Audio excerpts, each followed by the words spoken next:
All right, it's 1 o'clock here in Boston, and hello and welcome to the Alpha Anywhere demo and Q&A webcast. I'm Dave McCormick, VP of Products and Services here at Alpha Software. And today we have a special presenter. We have Sarah Mitchell from our documentation department, who runs our documentation department, who's going to be going over styling Alpha Anywhere applications, because we get a lot of questions on this. How do I make things look different places?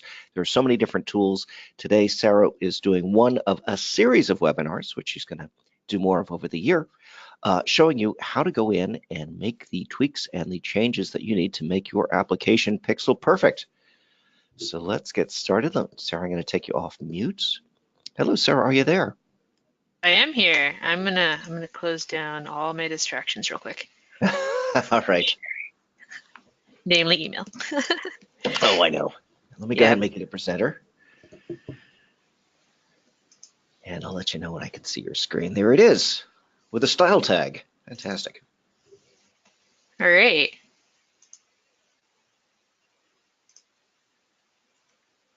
Okay, well, thank you. Welcome. As Dave said, this is the first of many presentations I hope that we can go through about how you can make your applications look the way you want them to look with your own branding and your own colors. So pretty simple, basic. How many of you, just by a show of hands, are familiar with what this tag is?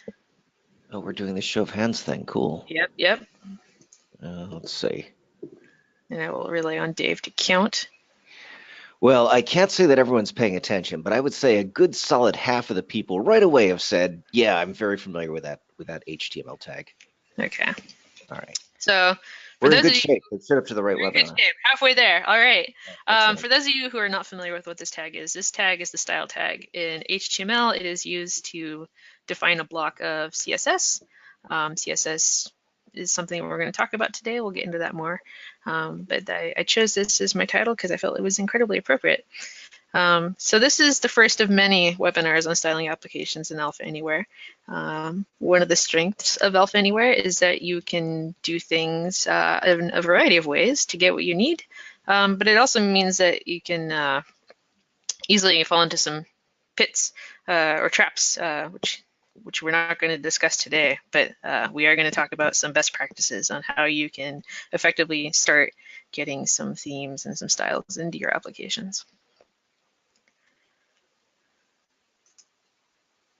Oh dear, I think my screen just froze up on me.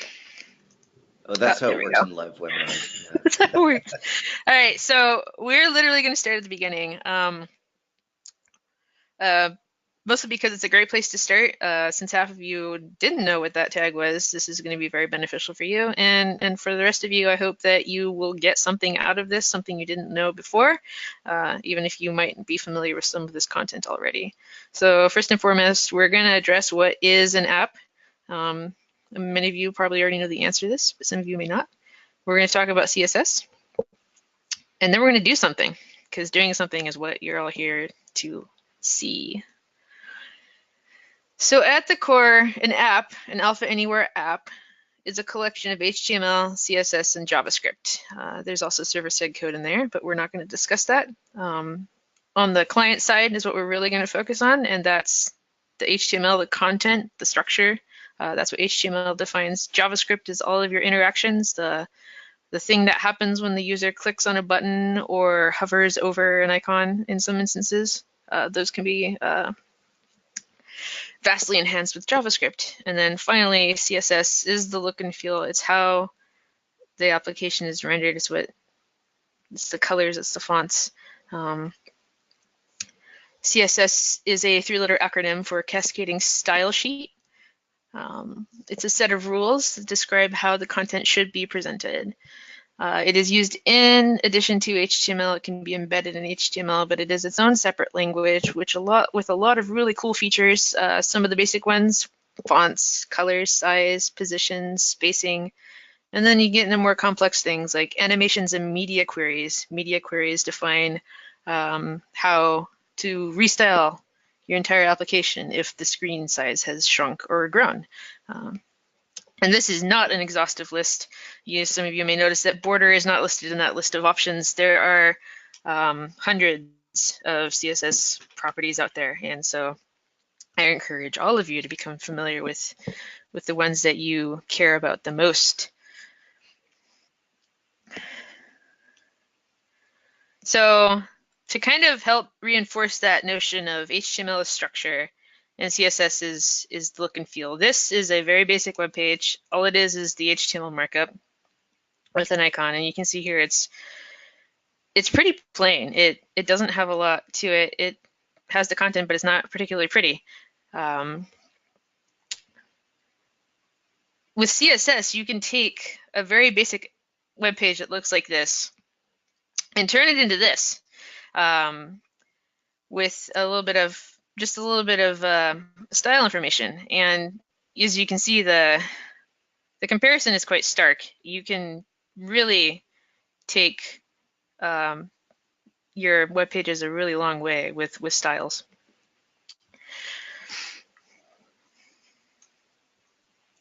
So with regards to CSS today, I wanted to talk about these key concepts: selectors, classes, and the term cascading.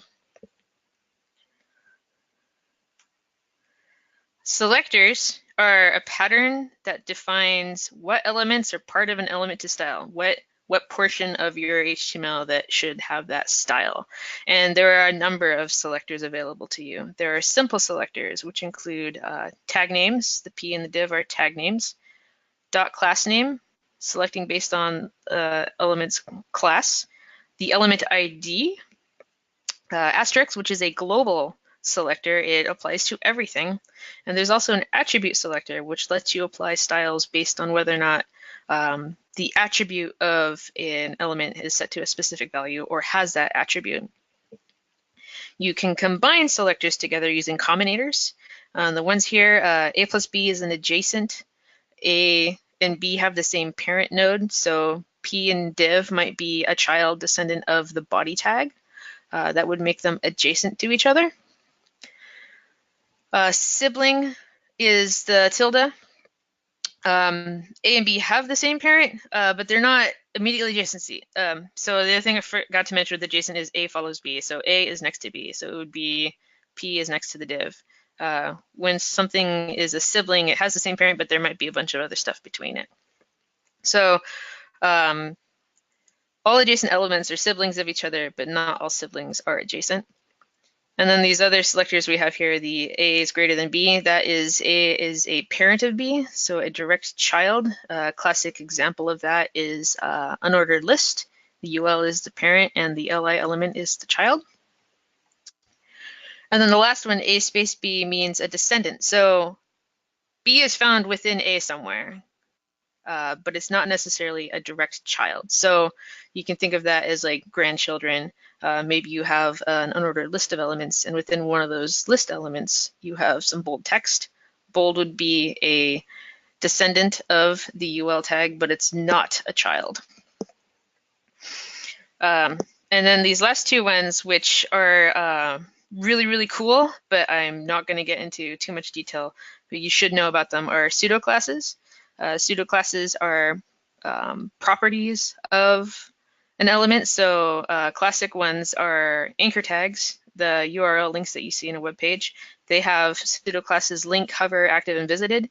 So that means if it's a link, you can apply one style. When the mouse hovers over it, you can apply another style. If it's active, the user's just clicked on it, you can give it a different style then, and then visited to indicate you've been there, yet another style.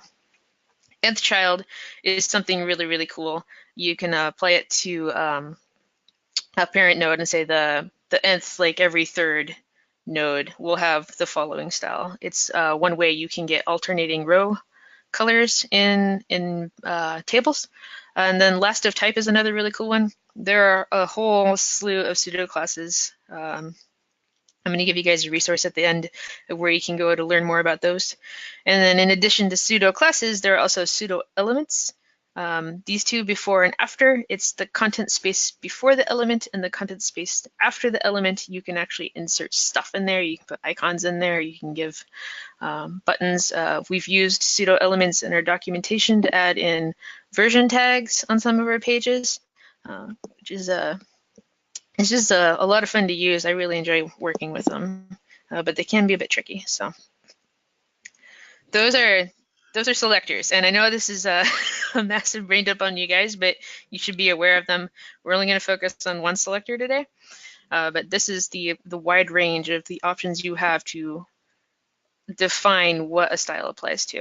And I hear Dave gasping that it must be a question. There is a question, right? So simple selectors, I kind of get. Make all the p Mhm. tags like this, make all the divs like that, make everything that has this class name like that, or make this particular element ID. That's simple selectors. So combinators, though, could you explain that again? Does that just have to do with when I style this, then the child or whatever of that is also going to get styled? Or if you could just sort of explain combinators a little bit more. There seem to be a little confusion. All right, combinators are just a way to get more specific about what you want. So instead of saying you want all p tags to have bold text, you could say I only want p tags that are a child of a larger element. So everything inside of a div, I I want those see. to be bold. So you can say div angle bracket p and then assign that I rule. get it. So a combination of a Mm-hmm. yeah, that's what they call a Yeah. combination. Thanks very much.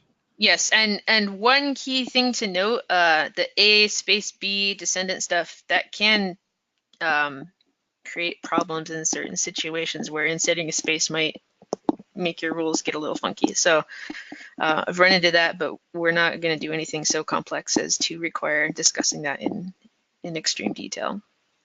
But there's something to be aware of, that the space has meaning when you're writing your rules.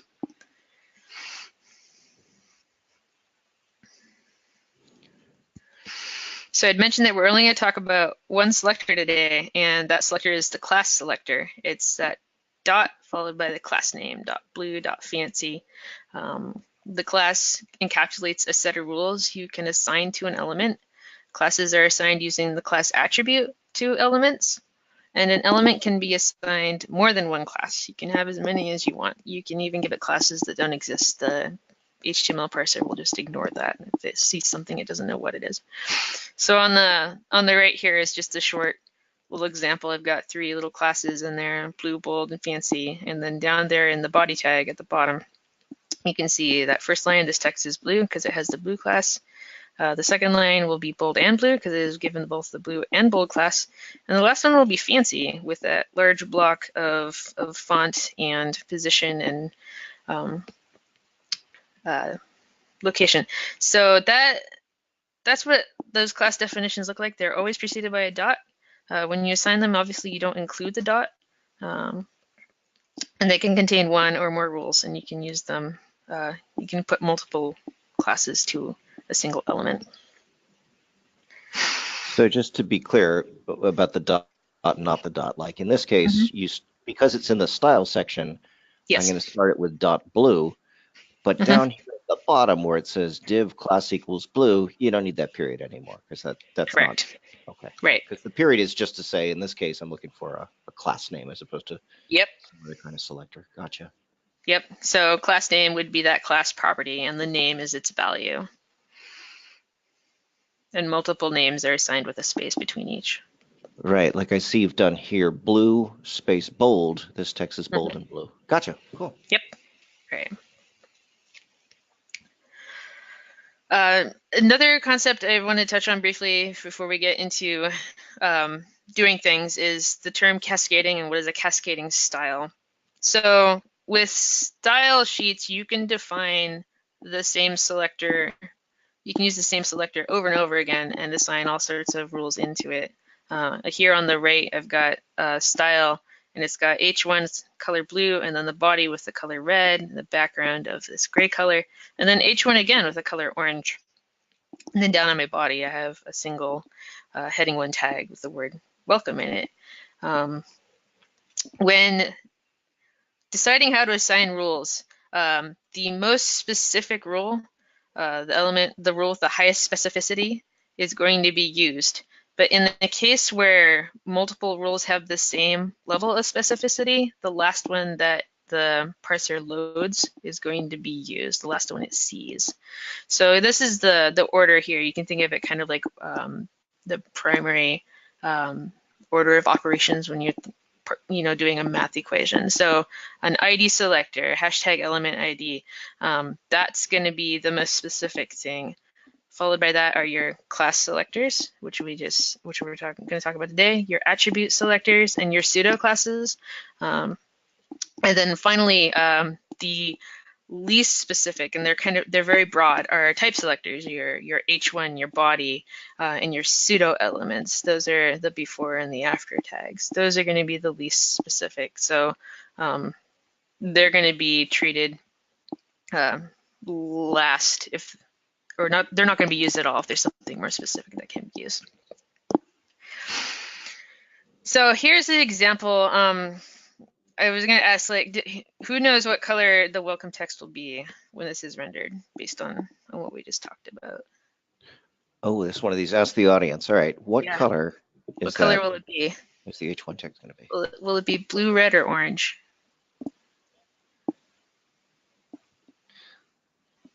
Oh, wow. They're with you, man. They're getting it right. We said that we would. Right. Well, most of them are getting it right.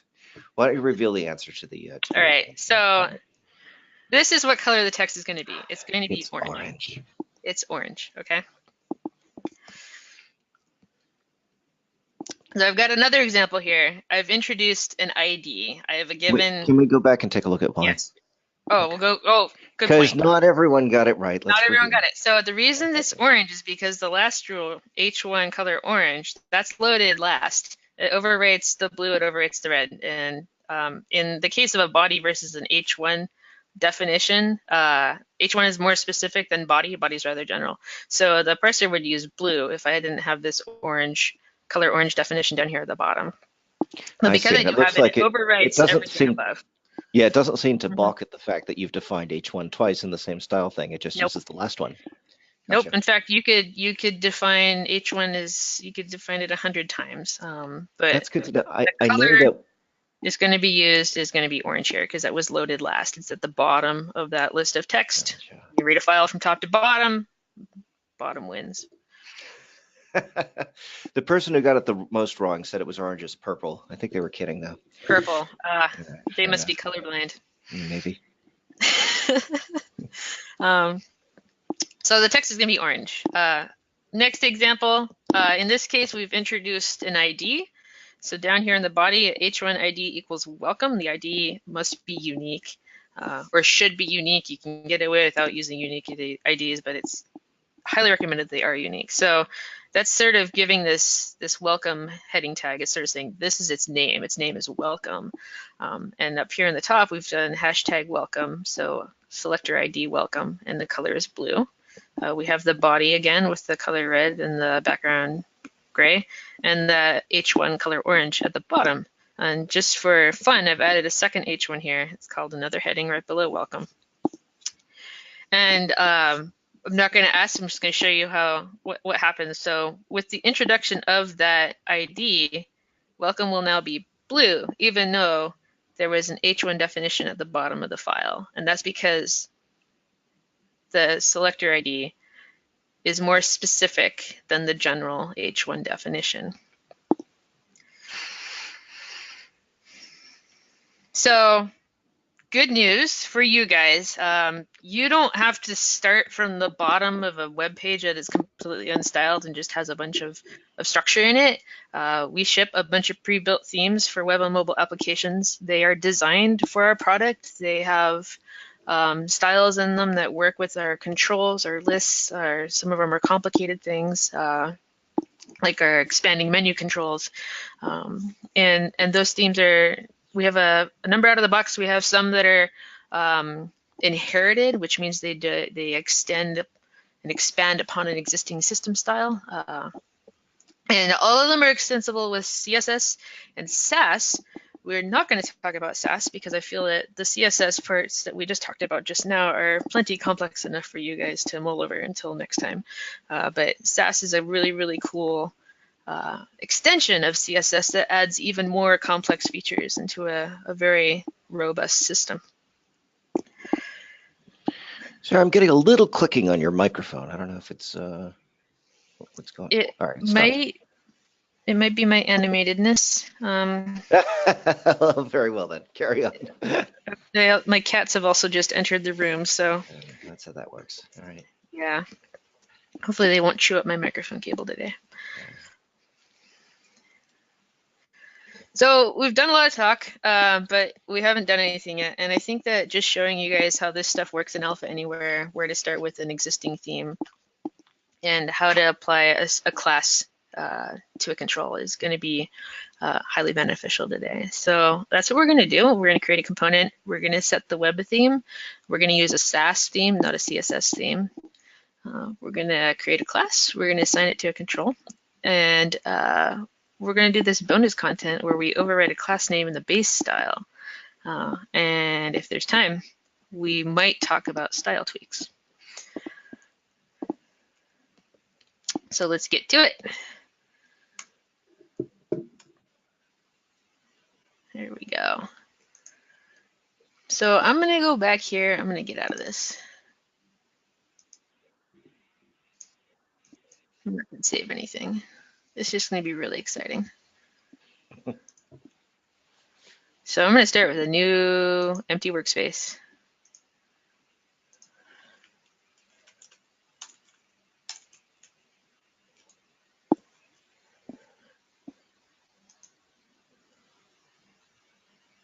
We're going to open the Web Projects Control panel.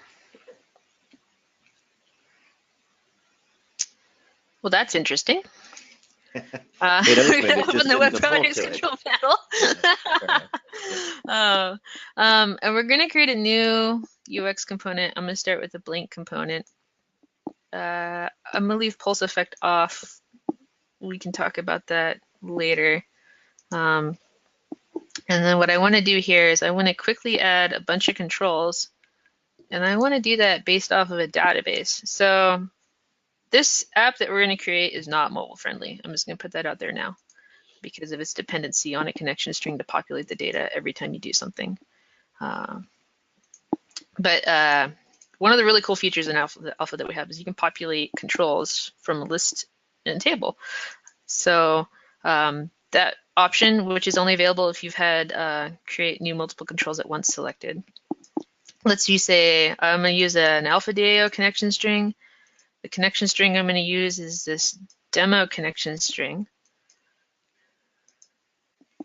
that is available for everyone. It ships with the product. So your classic Northwind. It's got a lot of cool stuff in it.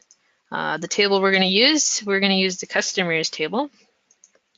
We're not going to get all the fields because we don't need all the fields. We're just going to get a handful of fields. And those fields are going to be customer ID, company name, contact name, city, and country. I'm going to click OK. I'm going to keep all these settings the same here. It's going to data binding information. It's going to add all the settings to the UX component that tells it how to fetch data from the database. It's going to add an action such that it loads in data for the first record when the UX component is opened and launched, as well as get a list of primary keys so it knows how to get information. Is going to add a save action in the onSubmit event for us so that if we want to save any changes, they'll be written back on the server side. And it's going to add in all the record navigation buttons so we don't have to worry about how to hook those up either. And this is what it's going to generate for us. And click OK. Fun fact, once you've done this, it's really difficult to do it again. So once you've data bound a UX, if you want to add more things, you have to go through the data binding menu. You're going to get this question. It's going to ask you, when do you want to make controls dirty, either when any control has been edited or only when a control that's been bound to a table is edited. I recommend choosing the second option because it doesn't take much to create a situation where you've got controls that aren't bound to anything to create a dirty UX, such as adding a search field. So this is just going to flash a bunch, add the rest of my controls, and then we'll take a live preview of that and see what we've got.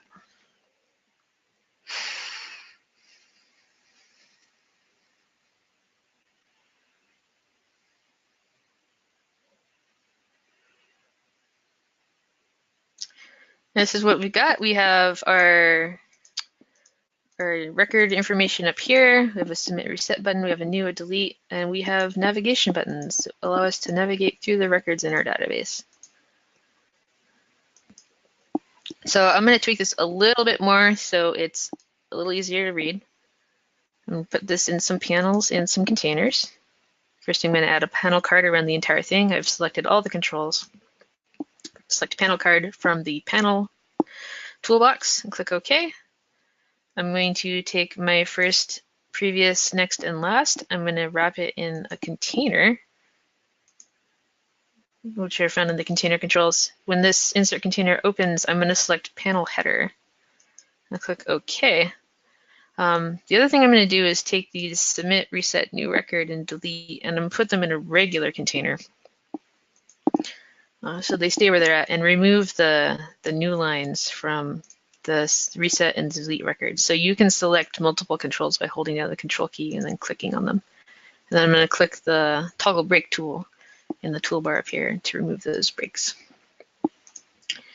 And then for those of you who may be bothered by this, I will move the panel header to the top, but it actually doesn't matter where it is in the panel card as long as it's in the panel That was card. bothering me, I'll be honest with you. I didn't know you could do that, though. That's cool. You could put a, oh, neat. Yeah, you can put them anywhere. Logically, in terms of like where space is located, moving it to the top makes the most sense, but you can really put it anywhere. But I do not recommend putting it in between other controls. That can get really confusing. And then finally, I don't know if you guys know about this, but there is a really fun container in here. It's called a control group, and it applies a different set of styling to text areas to give them a slightly more mobile, modern feel. I like using that. I like wrapping my controls in the control group.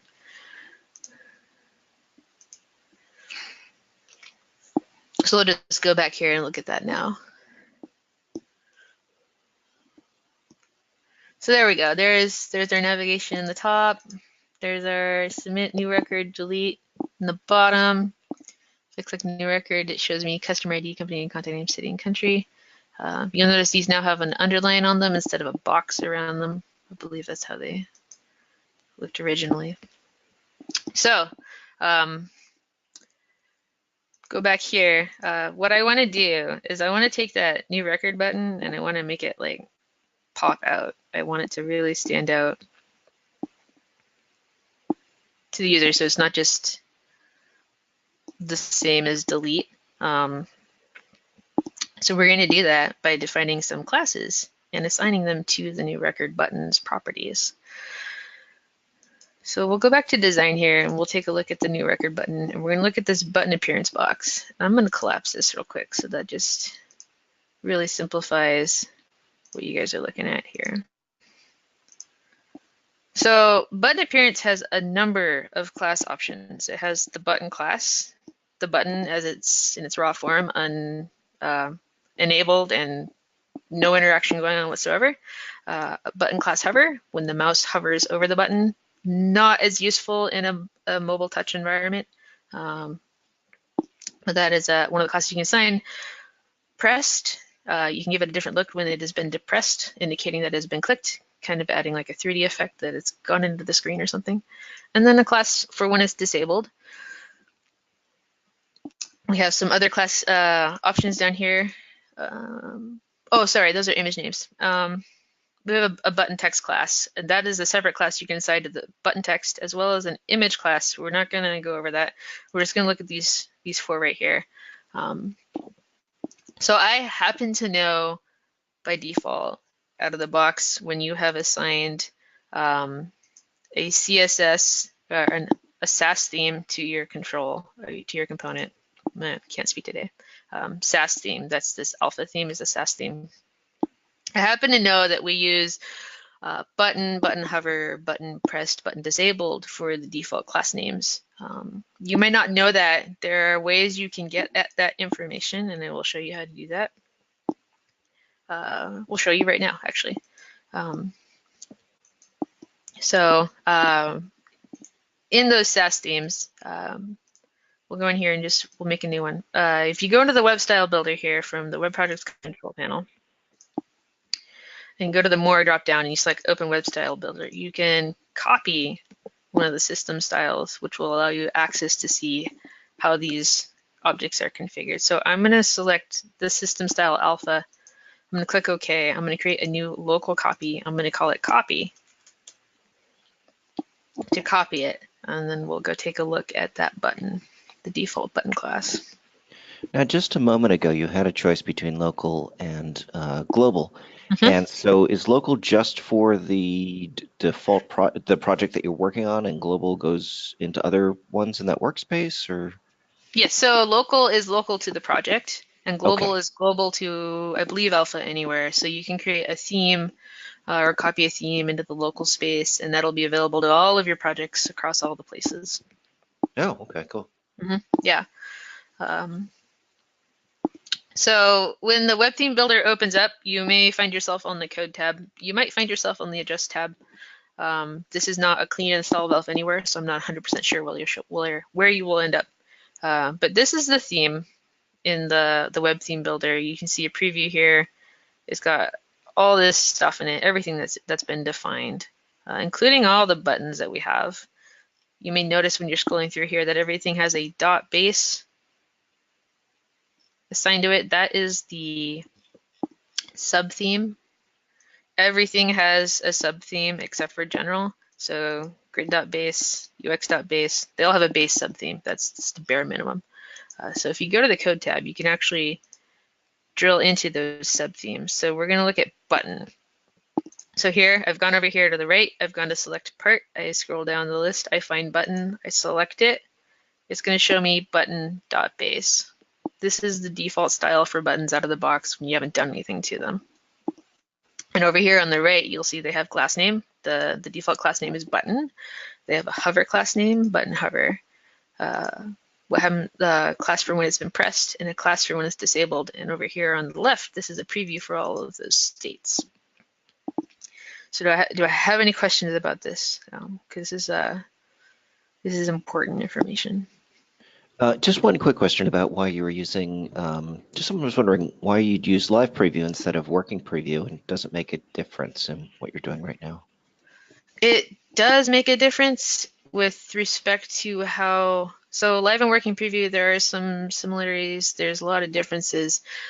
Live preview is closer to a web environment than working preview, and I prefer it more and more over working preview just because you can run into issues on some systems where either CSS icon fonts don't load properly in working preview, or I've seen that, yeah. or the SVG icons didn't load completely into the working preview. As time has progressed, live preview has gotten more and more of the features that working preview has always had. Most recently adding in the ability to open the Chrome debugger in live preview to inspect your project. I believe the only feature that is in working preview that we don't have in live preview yet is the ability to detach the window so you can keep it running while working on the component in design mode. Gotcha. Thanks. Yeah. So, but working preview is certainly faster because it doesn't have as much stuff loaded into it. Anyway, so that's those are the differences. Anyway, back to here, back to this theme, this alpha theme. The button hover, button pressed, button disabled, and button are the classes applied to a button over time. We're going to go back into our component here. We're going to set those classes in these properties, because when you set, you can't, if you come in here and just assign a class name to the button, it will overwrite its existing classes. So if you wanted to just modify the button slightly from what its existing appearance is, you need to include the original class names in there. So we'll just go through these. I'm going to start with button class. I'm going to search for button. There it is. I'm going to add it. Click OK. I'll go to the next one. I'm going to look for button hover.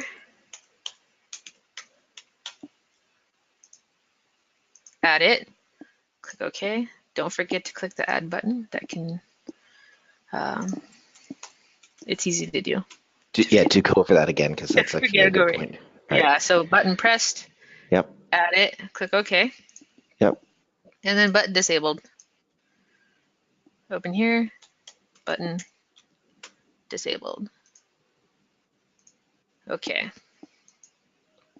So those are the 4 classes. I now want to add an additional class to color these buttons differently for when it is just sitting there by itself, when it's being hovered and when it's been pressed. I want to leave it disabled as is. I don't really want to change that. So optionally I could leave that blank, but we're gonna keep button disabled here just for completeness on this example. So what I'm going to do, I'm going to click on this dot button to go back into this class name selector. And down here in the bottom, I'm going to click this edit local CSS. And I'm going to create a new button class. I want my buttons to be orange. I'm going to call it button orange, open and closing curly brace. So this is my class that I've defined. In here, inside the 2 curly braces is where I'm going to put the rules I want to apply for anything that has button orange. I want the text color to be white. And I want the background color, which fun, you can use arrow keys to come down here and select your option and hit enter. I want the background color to be orange. And there we go. If you can get it to pop up, you can use a color picker. Either when this help text, you can right click on it or control down. Will control down work? And it doesn't seem to like right click today. You can usually click on that to get it to open. Or you can go in here to Genie's insert color and select by hex value, RGB value to open up this color picker. And this color picker is a great color picker. It's got several features in it. You can create palettes where you've saved colors. And these are stored in alpha globally for all of your projects. So this is something I set up in a project a while ago. You can dig through fan decks, which are predefined color layouts and calculations. Relative shows colors relative. So if you were down here and like that shade, you'd see all these relative, similar complementary color options. There's material based on material design, iOS colors based on the iOS, and then UI. I'm not sure what UI's roots are, but I like the oranges it has in here. So I'm going to pick this fantastic orange here. In addition to Fandex, you can actually load an image and just use a color picker to pull colors out of that image, which is great if you have icons that you want to use. So we're going to use this color, insert it in there. So this will make our buttons orange, and we're just going to click OK now. Select button orange and add it. Don't forget to do that, or you're just going to be back without your class assigned to your button. Which is, I do that so much. Yeah, I do that all the time. You come in, you select it on the side, and then you click OK, and then nothing happens, and you're like, I forgot to click the plus button. So that's going to add button orange to our button in addition to the regular button class. So we'll do that, and we're going to take a quick look so we can see how that's applying, how that applies. And you can see that our button is now orange. It's also orange when we hover it and when we click on it, which we would like a little more distinction there. Sort of how delete record, see how those actions, clicking down makes it darker. We want to do something similar with the rest of our button actions. So what I'm going to do is I'm going to go into button hover,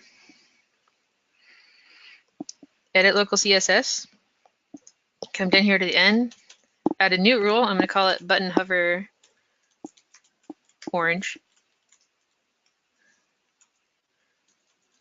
I want the font color to be white again. And I want the background color to be orange, but a little bit different. I'm just going to use the Genie to insert stuff here because the help seems to be not working. So when I hover over it, I want it to appear darker. So I'm going to give it this really, really dark orange color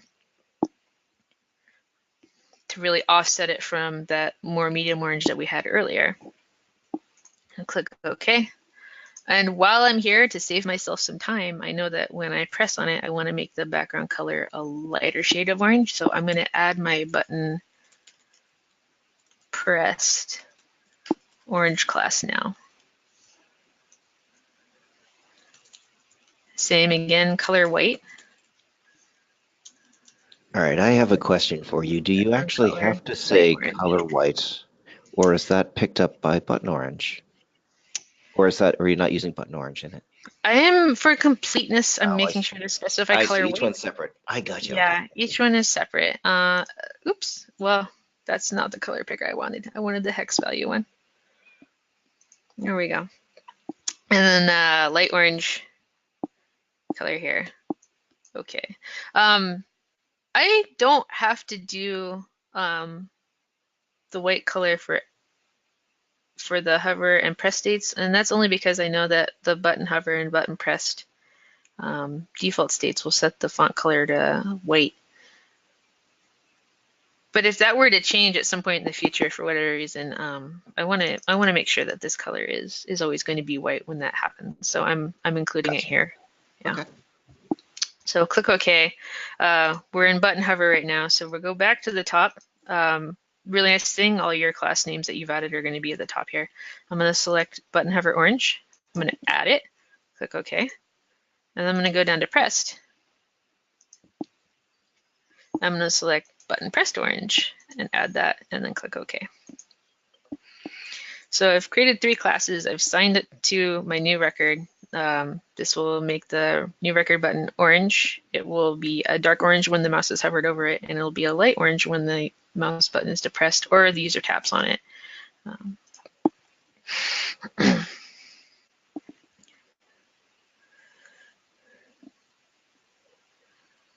So here it is. I hover over it, dark orange, and when I press it down, it turns light orange, which is the behavior we wanted.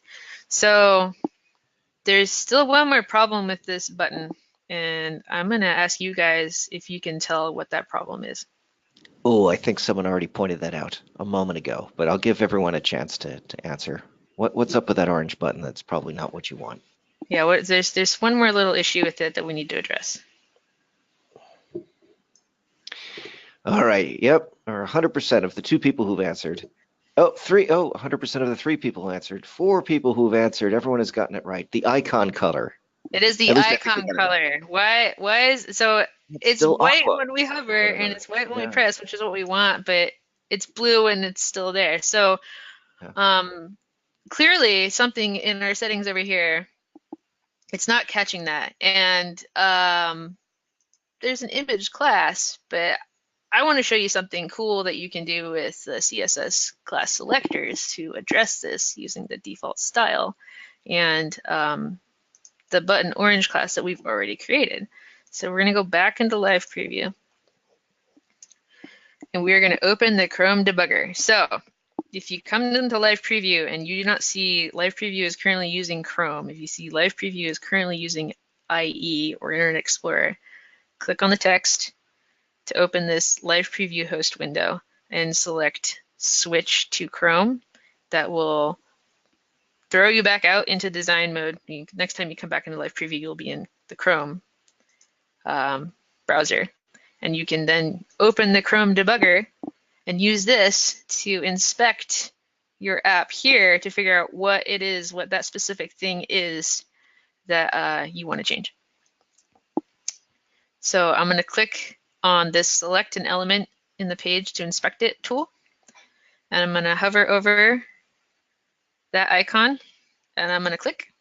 And then I'm going to click on Open Chrome Debugger again to bring that window back to the foreground. And this is what it's selected. So that's an SVG icon, and it has the class icon and icon button. And if you look over here on the side, it's got this fill and a stroke of that fabulous blue color that we all love and adore. So what I'm going to do is I'm going to select fill and stroke, and I'm going to use Control-C to copy that text. And I'm going to make a note that this is called icon inside of my button, which has the button orange class name. So copy, fill, and stroke, those are the 2 properties that are blue. And then note that this is an icon. We're going to go back to design. And we're going to go into properties. We're going to scroll down until we find the CSS SVG section. We're going to click and open the local CSS definitions. Those are the classes we defined earlier. And what I'm going to do here is I'm going to add a Combinator selector to button orange to specify that icon should not use a fill in a stroke of 0df. It should use weight, FFF, FFF, Okay. So here's the and combinator in closing. action. Yeah. Yes, so that's the Combinator in action. And I'm going to So go grab in my order, note. just to be sure I'm clear, in order for those to apply, it has to both be button orange and dot icon. Is that correct? Yes. Must be that. So the class, an element with the class name with a parent class, or how do I say? So this is the descendants. We'll just back up. Button orange space icon is a descendant selector. So icon is a descendant of button orange. Icon is an element with the class icon is a descendant of an element with the class button orange, which is what we have. We have the button, which contains that icon in it. The parent button is of button orange, and that icon which is within it has the class name icon. And we want it to have a fill and a stroke of white. So I'm going to I click see. OK. So the order is important. Is that correct? Yes, In the that order last is one? important. If Yeah. you reverse this, if you say icon And then button space orange, that's button not going to orange, work. it's not. No, it's never. No, it's not going to work. Right. 'Cause it needs to be an icon that's within a button orange class. I got you. Yes. Yes. Cool. So that's what this means. So assuming that I understand what I've done correct, there are no errors. All right. This is The how icon Webster should must go, render right? white now, All right. and And there you there it go. is. Yeah. And there it is. So that was it's slightly involved process. It did require a little bit of existing knowledge, but I have given you that knowledge on how those buttons work. What I want to do now is show you how you could make all the buttons orange. Cool. If we have time, unless you want me to stop. No, you know what? We have a question for the audience saying, yeah, that's fine how to change just one, but how do I change them all? So how do you change them all? Let's go look at that. Yeah. We're going to go back to properties here. And remember how I told you that I knew that all the classes were called button or button hover or button pressed. And then we also know that a button can have an icon in it. So if I take this stuff down here, I'm gonna comment it out. So you can put comments in CSS. They use block comments like JavaScript. So that's all commented out now. If I go in here and I take all this stuff out and I just copy it up here, all those orange colors, and apply it to that button hover, button pressed, and button icon. In fact, I'm just going to delete this stuff down here because we can watch the video later to get the content back. So we have button, button hover, button pressed, button, and icon. I'll click OK. And for fun, let's just go in here and we'll just delete everything we did. We'll just delete all these properties. They're gone. Oh, they're gone. It's going to use the default settings now. That should broadly apply to everything. So we've now defined that all buttons should have an orange background color and be some sort of orange when they're hovered and some sort of orange when they're not hovered. We'll go look at full preview.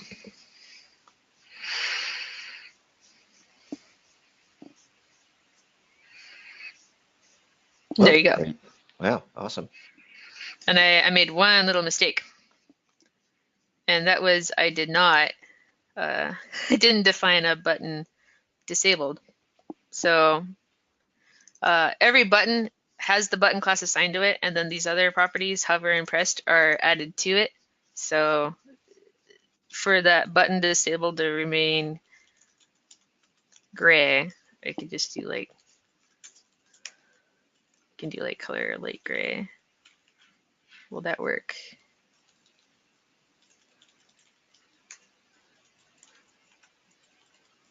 Background color white.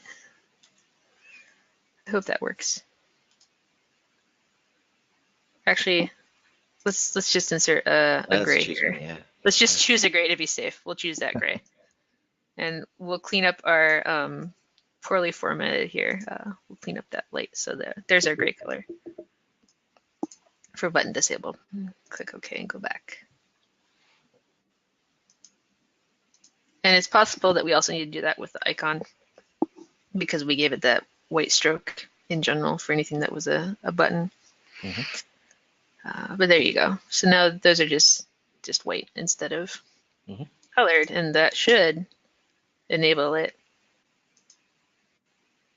And it even propagates to this form here. Fantastic. So that's a way to apply it for everything in this component. To override those classes. And I'd mentioned talking about style tweaks. If we had time, I think I will save that for another day because we have 10 minutes left and I want to address any questions people might have about what we've done so far.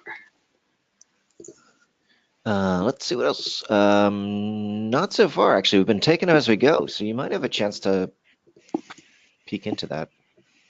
Okay. So I had mentioned briefly the word style tweaks. A style tweak is a way to change a system style without copying it first and having to go in there and manually edit it. So what I'm going to do is I'm going to take all this code out of here. And I'm going to go up here to the top into the UX properties section. I'm going to find the style subtheme and CSS tweaks property. And then I'm going to click this button or maybe double click the text here to open up this dialog called style tweaks. And there are two tabs here. This tab is subthemes. If you have any custom subthemes you've created, there will be a giant block of JSON here that is mostly a little confusing, and don't edit it by hand unless you really, really know what you're doing.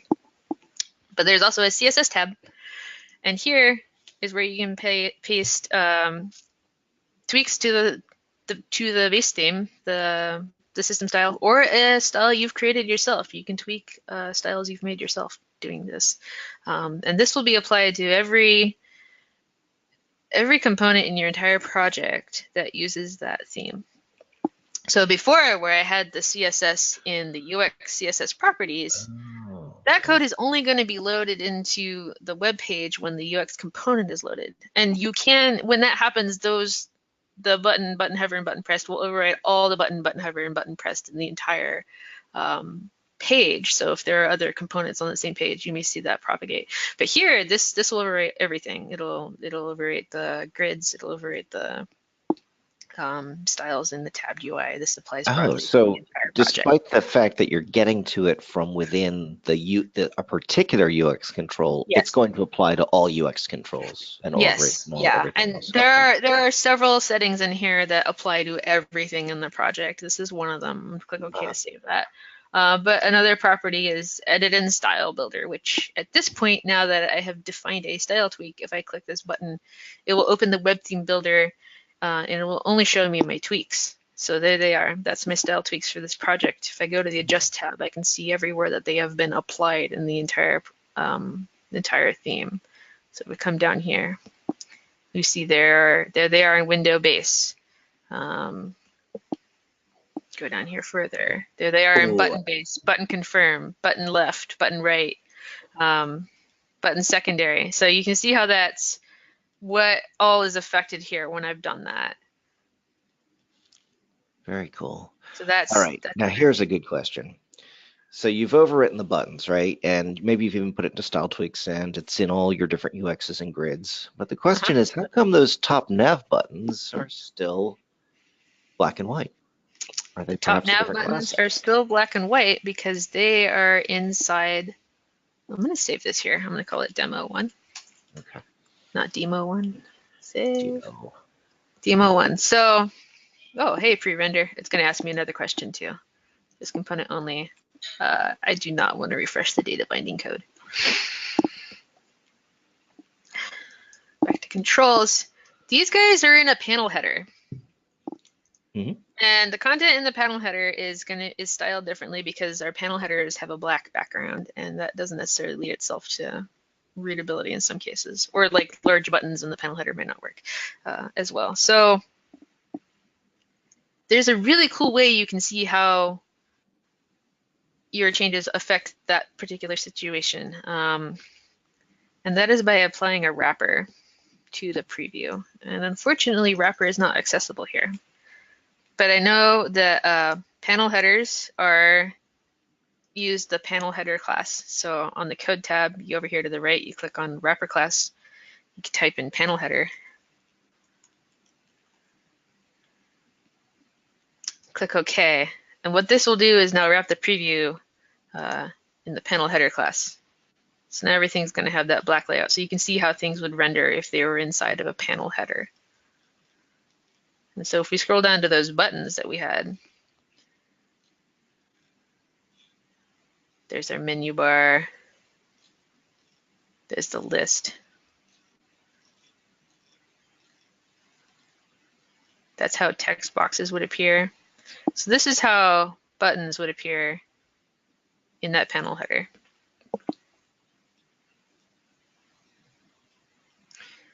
And the reason for that is it falls back to specificity and how it's more specific. These definitions are it's a confirm button inside the panel header is more specific than just a general button. So that's gonna those rules are gonna win over just the general button color. So there are ways to force it, but in this situation, because they are wrapped within another class, that is more specific in terms of the part of the page that you're looking at. Cool. So how would you change them to a different color if you wanted to? You would, well, I think it is as easy as adding, and I'm going to cheat and use Sass to do this. Okay. But it's as easy as taking panel header, and I think this will work. Let's see if that works. And defining all these within. So maybe instead of using background color orange, we just say that the color of the button is orange. Okay. Like that. Mm-hmm. And I'm gonna skip formatting the rest, and I'm gonna see if that worked.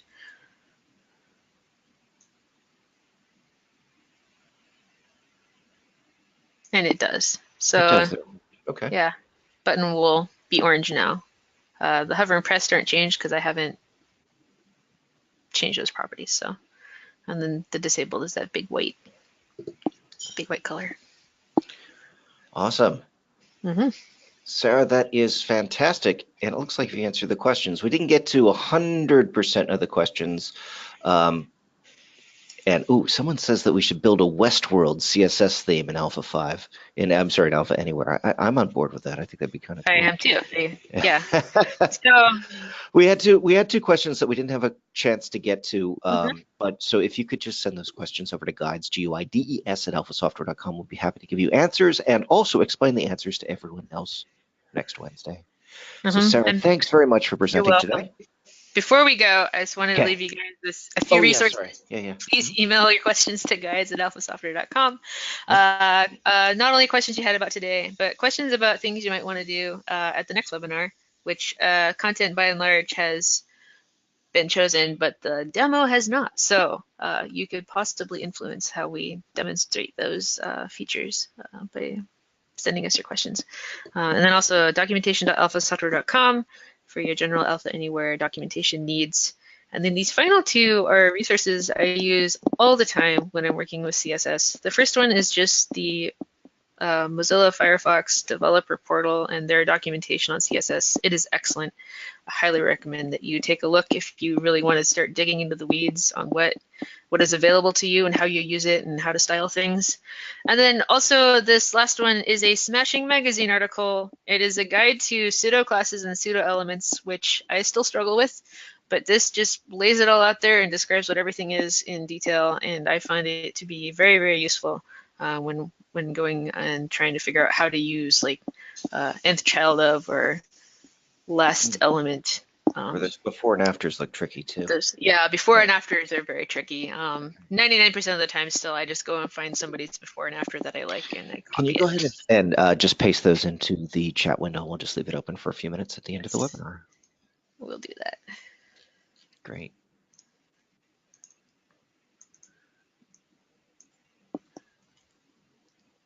Chat window.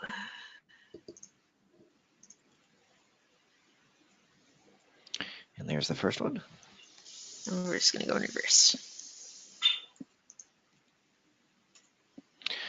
And there's the second one. Get them while they're hot. I'll leave the window open for a couple of minutes. Sarah, thanks again, and thank you everyone who attended today. Again, if you have any other questions, send them to guides@alphasoftware.com. Thanks again for attending. We hope to see you next week in our next Alpha Anywhere demo and Q&A webcast. Take care and goodbye.